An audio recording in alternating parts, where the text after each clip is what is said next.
With Sonic Frontiers released, I feel like I should take a look back at the previous mainline Sonic game, Sonic Forces.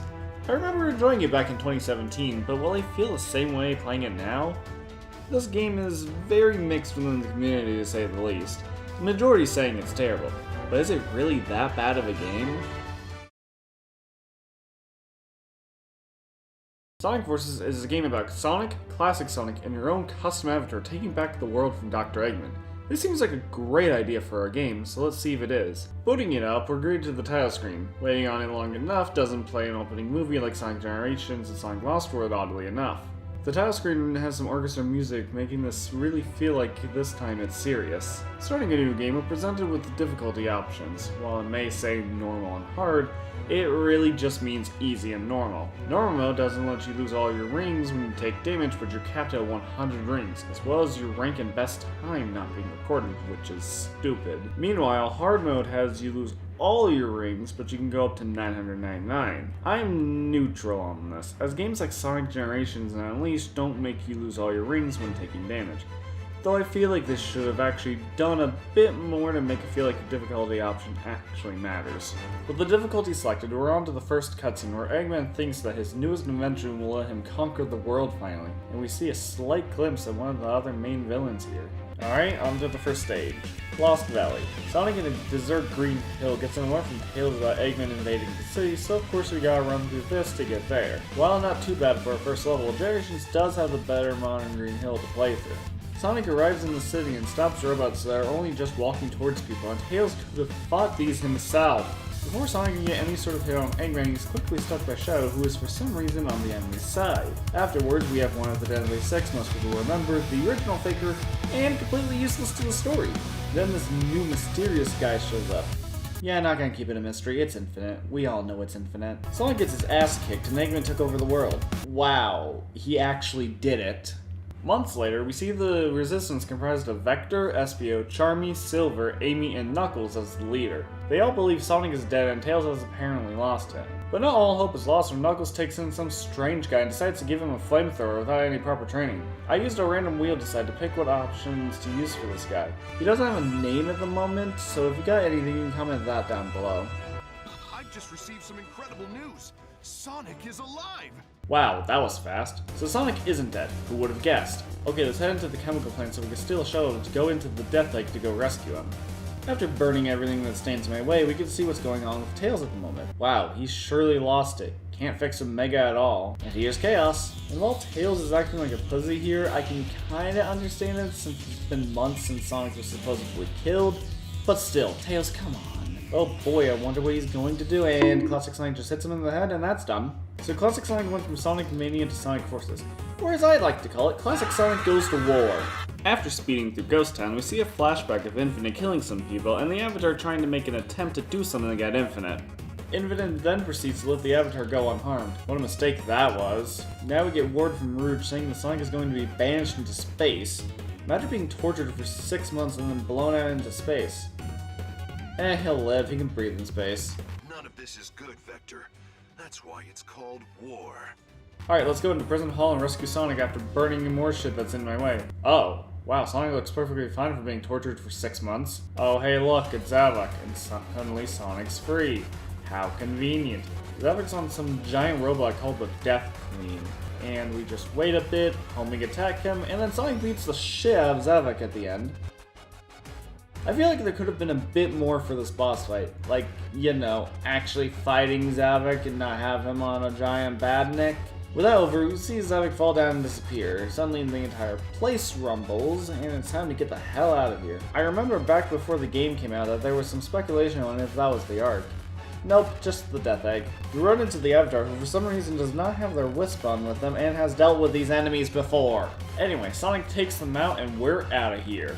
And now we have to go back to Green Hill to destroy one of Eggman's factories. We can now play a stage where we play as both Sonic and the Avatar, and we can do a cool looking move called a double boost, which there's no actual punishment for failing this quick time event. You just stumble a bit before going full speed, and you don't deserve the lyrics if you can't mash a single button fast enough in that time frame. After speeding through the stage with the lightning wisp on we got right before coming here, the factory is destroyed, and we get an alert from Amy that Silver is fighting Infinite. So you know what that means! It's time to go kick his ass, but before that we gotta run through the Mystic Jungle, which Eggman is currently setting on fire, and there's for some reason a giant snake here. After surviving being eaten alive, we see Silver and Infinite fight, and it seems Infinite dropped a Phantom Ruby. I wonder if that's gonna come into play at all. Anyway, Silver gets his ass kicked, and Sonic shows up and we properly meet Infinite. Now we get to our first battle against Infinite. It's a pretty simple fight. Just run up to him, homing attack him, yada yada. He makes multiple copies of himself for homing attacking, which looks pretty cool. After beating Infinite, he's not down yet and actually manages to knock Sonic down. Yet he makes the grave mistake of not killing him right there. That's twice already where he's chosen not to kill someone who could clearly become a threat to him. Back to Tails and Classic Sonic, Tails is picking up readings of Eggman nearby Green Hill, so the two head over there to try to figure out what Eggman has up his sleeve. We find out that Eggman made prototypes of the Phantom Ruby, so to try to connect that to Mania in the prequel comics, I'm assuming he made replicas of it and has the original hidden away somewhere. Anyway, Eggman also knows that Infinite not killing Sonic back in Mystic Jungle was a bad idea. Once Infinite leaves, Classic Sonic decides to rush in at Eggman. Eggman says he doesn't have time for this, yet decides to fight us anyway. We get through Sonic 1's first boss, and then suddenly Egg shows up and is immediately taken out by just chucking rocks at it. After destroying that, Eggman says that in 3 days his plan will come into fruition and wipe out the entire resistance. After the Avatar goes back to the city to save some people, Tails and Classic Sonic head on down to Mystic Jungle, which for some reason is like a casino here. Meanwhile, with the resistance, they're getting 2 lifeform readings and tell the Avatar to go check it out. Once they make it to the lab, they find the Phantom Ruby prototype that Infinite dropped and pick it up. It's a nice looking gemstone, so why not take it? Then Classic Sonic and Tails show up. Now they're reunited with the rest of the Resistance. It's been generations since I seen you. You okay? Shut the fuck up! While Tails is talking about Eggman's plan to the others, they suddenly found out that Shadow's in the city attacking the Resistance. Doesn't make sense. Why would Shadow help the enemy? It's almost like Shadow isn't an antagonist anymore. Sonic heads on down to Sunset Heights to go find Shadow, and once he finds him, we find out that it was a fake this entire time. Gee, I wonder what could have given that away. Shadow then tells them that Infinite can create replicas of Sonic's past foes. Because the problem is... Shadow, can you speak up? This isn't Sonic Adventure 2! Knuckles then has the brilliant plan that he thought of in about a minute and a half to just go all into the Metropolis and attack Eggman's forces. You'd think that the Guardian of the Master Emerald would put more time into thinking this plan fully through. So once they get into Metropolis, Infinite shows up and completely fucks over the plan. So they all do the smart thing and retreat, but while the Avatar is retreating, they run into Infinite. They decide not to be a pussy and take on Infinite themselves. After an easy boss fight, they drop the Phantom Ruby and Infinite recognizes the Avatar. After picking it back up, they're able to dodge Infinite's attack. Then Infinite just pushes them and essentially tells them to give up. Rouge then tells the others that Eggman's database is in the chemical plant, so Tails and Classic Sonic head on over there.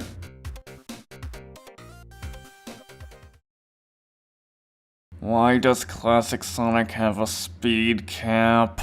Anyway, after the chemical plant, Tails finds the computer and finds information on the Phantom Ruby. Back with the others, Metal Sonic is inside in the city, so Sonic and the Avatar go to take him down. After a surprise visit from a Death Egg robot, we run into Metal Sonic and run towards him, drill into him, and then double boost and it's all over. Oh my god, guys, look, they did it! Tails tells the others that the Death Egg is the source of the Phantom Ruby's power. He comes up with a plan to distract Eggman, hack into the computer at the chemical plant to shut down the defense systems of the Death Egg, and destroy the Death Egg. Well, you know, it's just crazy enough to work. So, first we need a distraction. I'm on it. No way, Knuckles. You're too easily distracted. That's not a good trait for a distraction. How is he easily distracted? He's the Guardian of the Master Emerald.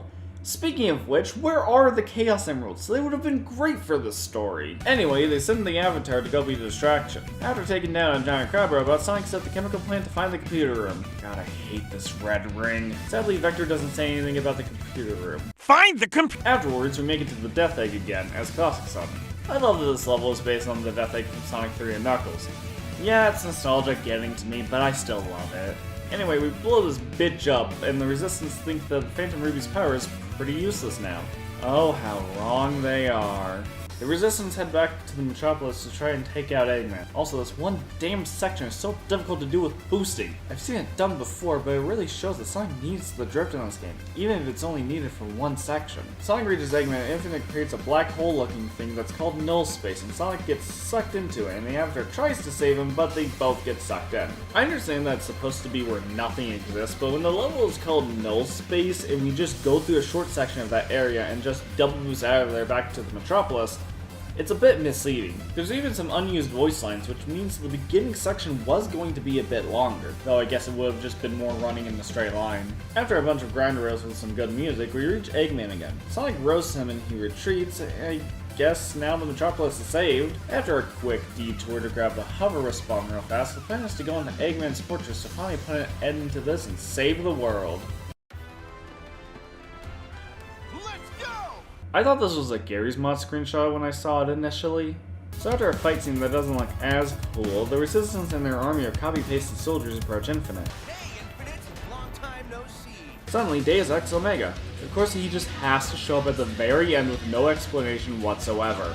Infinite then summons the fucking sun, and it seems like all hope is lost, except Tails goes up to the Avatar and sees that they have the Phantom Ruby. Time to make a daring attempt to cancel out the sun with the nice looking gemstone we grabbed back in the jungle. After seizing this level with hover because I hated playing this without it back in 2017, the Avatar jumps into the sun and makes it disappear, in the process destroying the Phantom Ruby they were holding. Now with the sun gone, the Resistance can now make a push against Eggman's army. Now Sonic makes a rush on down to where Infinite is for a final showdown. And this fight is just a reskin of the Metal Sonic boss fight, essentially. Okay, not entirely, but the gist is the exact same. We boost to get closer to Infinite, homing attack a bunch of shit surrounding him, and then we get some damage on him. After depleting almost half of his health, the Avatar just shows up to help Sonic. And this is still just a reskin of the Metal Sonic battle. And we double boost to end it off. And he's defeated. Infinite, still wanting to fight, is just sent away, and we have no idea if he's dead or alive at this point. All that's left is Eggman, so let's get on through Iron Fortress so we can finish the last classic Sonic level. Oh look, an auto-scroller. I remember people complaining about this section. I feel like people forgot that auto-scrollers have been a thing in the Sonic series before. The earliest example I can think of is Sky Chase Zone back in Sonic 2. Alright, on to Final Judgment. This level contradicts a bit of Infinite's origins, but we'll get into that later. I hate this beginning segment. Anyway, we shut down the reactor, double boost our way out of there, and boom, we clearly have won and Eggman's army is finished. Yeah, no, who was gonna believe that? Eggman put the Phantom Ruby into what he calls a Death Egg Robot. Personally, I think for the final boss, he could have had a bit of a better name. Maybe Neo Death Egg Robot or Phantom Egg Robot. Either way, Classic Sonic starts out this fight, and it's essentially just Egg Dragoon again. The Avatar is up next.